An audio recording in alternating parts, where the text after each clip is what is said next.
Magandang gabi mga kasaging. Ipakita lang natin yung kinakain natin. Ito po ay isang tinulang baboy na walang kanino. Ayan, ito po yung aking hapunan ngayon mga kasaging. Tuklasin natin ito. Naku, napakasarap nito. Ayan, kaninang tanghali ay kumain na ako ng kanin at almusal. Sa gabi po ay hindi na po ako kumakain ng kanin sapagkat ay hinahabol ko ang ating pagpapa-abs. Ayan po. Tingnan natin ito mga kasaging. May patatas ito. Ayan, sili na pangsigang. Ayan, baboy. Ayan. Saka repolyo. At saka may paminta. Ayan. Pakita natin mga kasaging yung kukumpleto sa ating hapunan.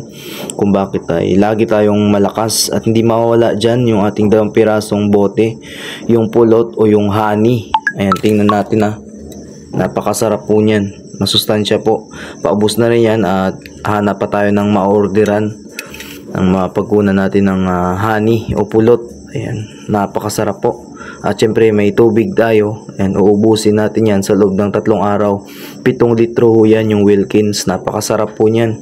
Masustansya sa ating buto, laman at saka ating dugo. Ayan lang po mga kasaging. Ayan, salamat po.